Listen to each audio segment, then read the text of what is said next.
Welcome back to this new session in which I am going to introduce about cognitive behavioral therapy which is known as CBT.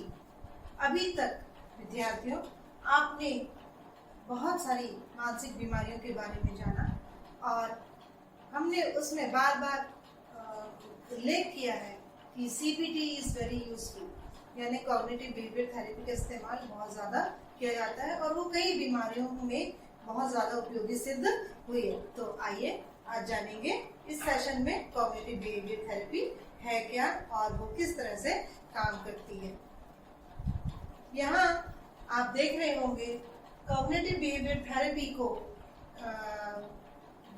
के जो जन्मदाता थे उनका नाम था Albert Alice और एरन बेक।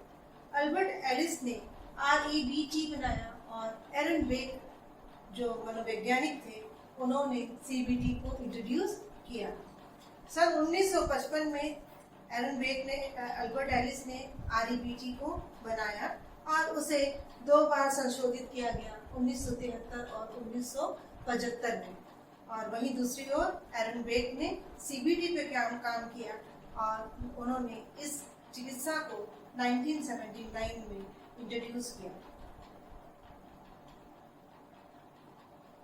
इनके अलावा एक नाम और है जिसे एपिक्टेस, ग्रीक फिलोसोफर थे। उन्होंने कहा कि हम व्यक्ति जो है वो ऑब्जर्व चीज़ों को, जिन चीज़ों का अवलोकन करता है उससे वो डिस्टर्ब नहीं होता, बल्कि वो डिस्टर्ब होता है कि वो किस तरीके से उन चीज़ों और घटनाओं को देख रहा है। तो CBT में इसी चीज़ के ऊपर फोकस किया गया है। आइए देखते हैं इस सेशन में आप क्या क्या सीखेंगे। तो हम इंट्रोडक्शन देंगे CBT के बारे में, उसकी स्ट्रैटेजीज को जानेंगे, स्किल्स जिसमें बहुत सारी मेथड्स इंक्लूड हैं जो व्यक्ति को हेल्प करती हैं कोप अप करने में, और टाइप्स ऑफ CBT की चर्चा करेंगे, मॉडल्स ऑफ CBT के थ्रू CBT को समझाने का प्रयास करेंगे, और कॉग्निटिव स्पेसिसिटी को भी यूज किया गया है वो भी मैं बताऊंगी, और यूज इन डिफरेंट डिसऑर्डर्स में CBT कैसे काम आती है इसके बारे में बात करेंगे। आइए जानते हैं CBT है क्या। Cognitive behaviour therapy is a psychosocial intervention that aims to improve mental health. CBT focuses on challenging unhelpful cognition, distortion and behaviors, improving emotional regulation and the development of personal coping strategies that target solving current problems. यहाँ ये बताने की चेष्टा की गई है कि जो CBT है वो एक साइको सोशल इंटरवेंशन है। मनुष्य समाज में रहता है और समाज में वो बहुत सारे काम करता है, उसके व्यवहार भी समाज में होते हैं, तो उसको एम करके बनाया गया है। वो जो भी व्यवहार करता है वो वहाँ से तर्क संगत और अतर्क संगत बहुत सारी बातों को दिमाग में लोड करता है। तो ये थेरेपी जो है वो यूजफुल है व्यक्ति के जो अनहेल्पफुल इवेंट्स हैं, कॉग्निशंस हैं, या जिसके बारे में उसने गलत सोचा है उसके को रिपेयर करके उसमें इमोशनल रेगुलेशन को बढ़ाती है थ्रू कोपिंग स्ट्रेटजीज और रिलैक्सेशन स्ट्रेटजीज के माध्यम से, ताकि वो वर्तमान समस्याओं से गेट ओवर हो सके और अपने व्यवहार में सुधार ला सके। So let us know about CBT in very short form. CBT is a skill based therapy. It is designed to enhance existing or teach new strategies to change thought and behavior. इसके द्वारा हम नई तरीकों के माध्यम से, नई तकनीकों के माध्यम से व्यवहार में सुधार लाते हैं और उससे हमारे थॉट प्रोसेस भी चेंज होती है। Now the question is, how many types of CBT are? CBT जो है वो नियरली हम 4 भाग में इसको या 4 टाइप्स में इसको बता सकते हैं। First one is rational emotive therapy, second है Beck's cognitive therapy, third one is stress impulsion therapy, and fourth one is social problem solving multi model therapy.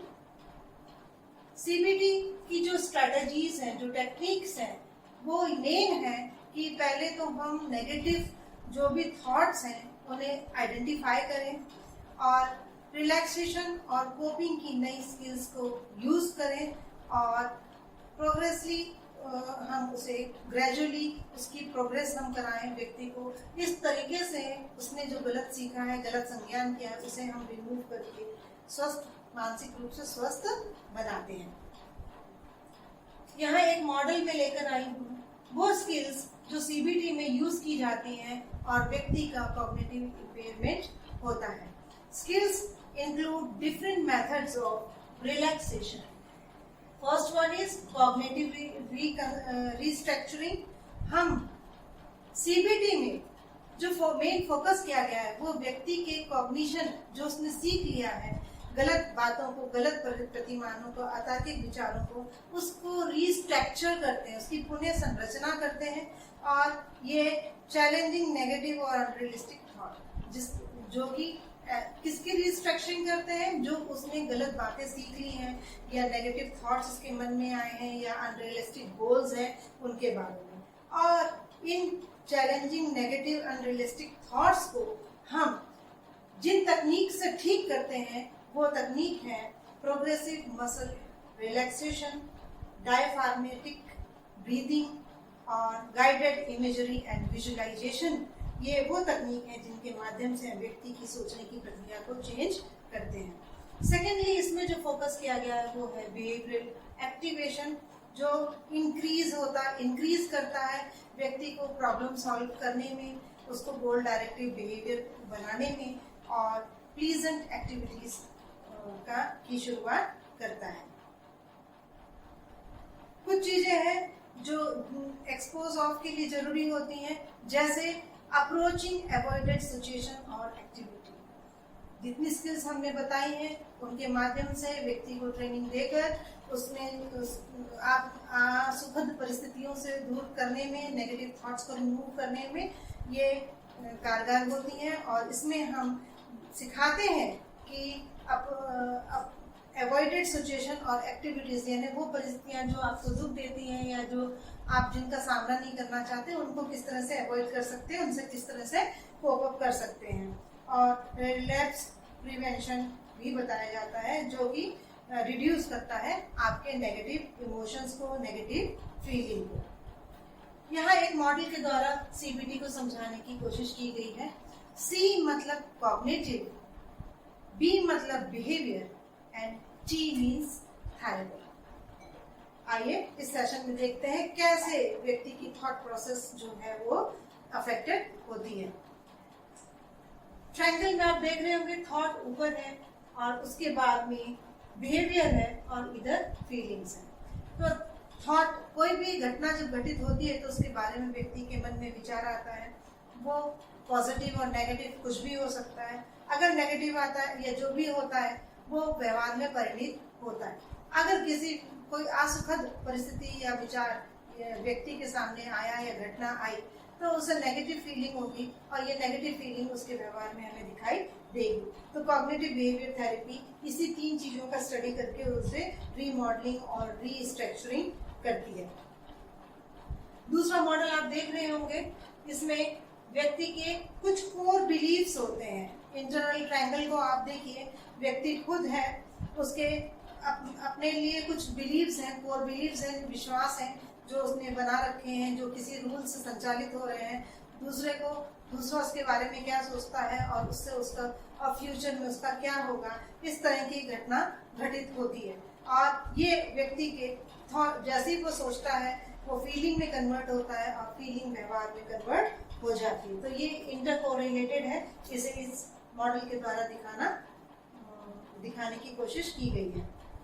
अभी हम इस मॉडल से बहुत शॉर्ट में समझेंगे कि कैसे ये थॉट प्रोसेस जो है हमारी अफेक्टेड होती है और कैसे वो बिहेवियर में कन्वर्ट हो जाती है। कोई भी विचार जब दिमाग में आता है तो यहाँ बता रहे हैं कि व्हाट वी थिंक अफेक्ट्स। हम कोई भी चीज जो सोचते हैं वो अफेक्ट करती है हमारी फीलिंग को और हमारी एक्टिंग को। और ये व्हाट वी डू अफेक्ट्स, हम जो भी करते हैं वो क्या किसको इफेक्ट करता है, how we think and feel. और इसके बाद इमोशंस आ रहे हैं, और ये इमोशंस जो हैं what we feel affects how we think and act. तीनों ही आपस में इंटरकोरिलेटेड है। जैसा हम सोचेंगे वैसी फीलिंग हमको आएगी, और ये फीलिंग हमारे व्यवहार में कन्वर्ट हो जाएगी, और रिवर्स हम उसके बारे में और सोचेंगे। इसी स्ट्रैटेजी पे सीबीटी काम करता है। यहाँ एक और मॉडल मैं आपके लिए लाई हूँ, और ये मॉडल है थॉट्स क्रिएट फीलिंग्स, और feeling creates behaviour, and behaviour creates reinforce thoughts. तीनों ही इंटरकनेक्टेड हैं।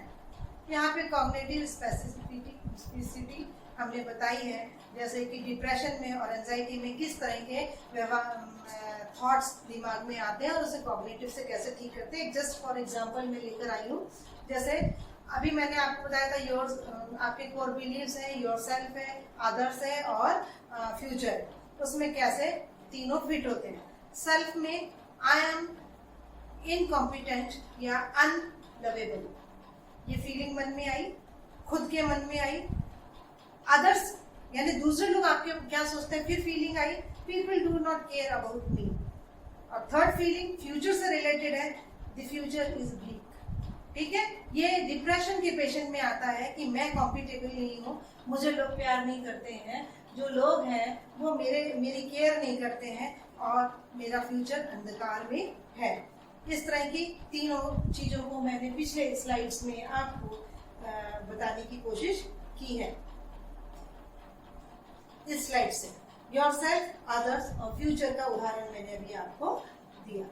जैसे ही फीलिंग आती है एंजाइटी भी आती है साथ में, और एंजाइटी में व्यक्ति या रोगी क्या सोचता है, सेल्फ उसका क्या होगा, योरसेल्फ में I am unable to protect my self, others में पीपल विल ह्यूमिलेट मी, और future it's a matter of time before I am embarrassed. इन्होंने कहा है कि कभी भी जैसे मान लीजिए वर्क प्लेस में है और कोई बॉस ने आपको कुछ कहा है और आपको लग रहा है कि चलिए आज आपको बॉस ने कहा आपकी प्रमोशन हम करते हैं, तो उसको लग रहा है मुझे ये प्रमोशन क्यों मिल रही है, मैं तो इसके लिए सक्षम नहीं हूँ, लोग जो हैं वो मेरा मजाक उड़ाएंगे, कहेंगे ये इसके काबिल नहीं है और इसको मिल रहा है। और फ्यूचर के लिए वो सोच सकता है कि जब लोग उस तरह की बात करेंगे तो मुझे एम्बेरस फील होगा।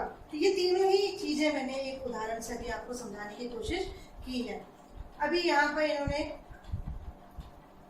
सीबीटी का इफेक्ट को बताया है, बिफोर सीबीटी क्या होता है और आफ्टर सीबीटी क्या होता है।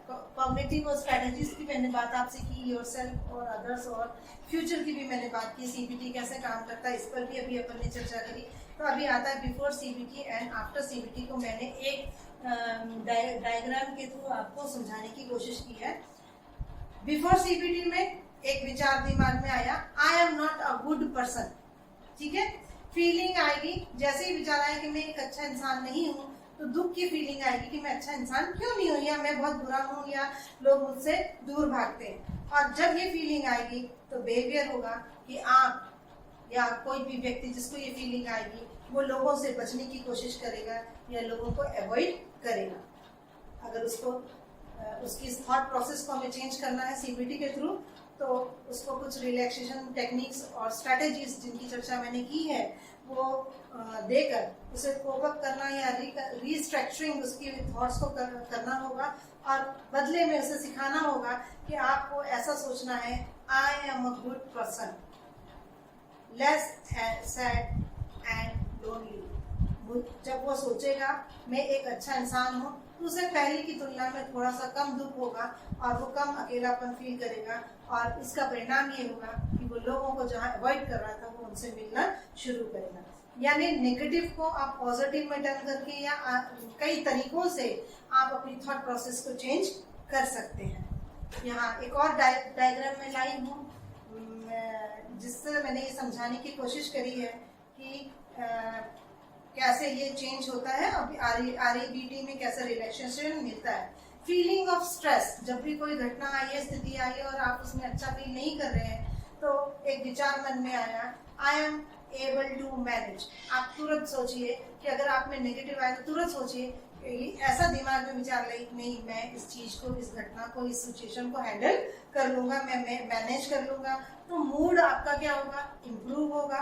और जब मूड इम्प्रूव होगा तो ये it is related to your feeling, and जब ये ऐसा व्यवहार होगा कि हेल्पफुल थॉट्स आएंगे कि ठीक है मैं परिस्थिति को मैनेज कर लूंगा, तो आपका मूड अच्छा होगा। मूड अच्छा होगा तो आप अच्छी अच्छी बातों पर विचार करेंगे और वो आपके व्यवहार में परिलक्षित होगा।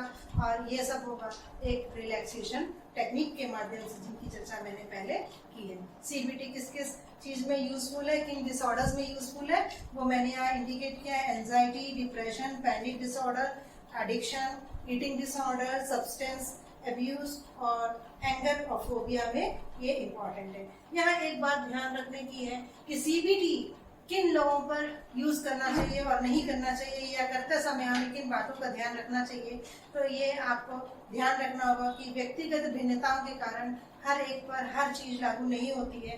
तो सीबीटी करते समय आप ध्यान रखें कि वो किस तरीके का इस्तेमाल करें कि वो उसको अधिक से अधिक लाभ मिल सके। और कॉग्निटिव जो इम्पेयर्ड पर्सन है उन पर हम सीबीटी को यूज नहीं करते, बिकॉज इसका सीधा संबंध कॉग्निशन से है। फर्दर स्टडीज के लिए मैं रेफरेंसेस दिए हैं, आप और भी एक्सप्लोर कर सकते हैं और सर्फिंग के द्वारा अपने पार्ट को और अच्छा कर सकते हैं।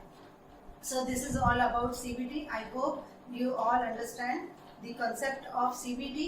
So don't go away, stay with me. Don't forget to press the bell icon for further notifications. Thank you. Kana.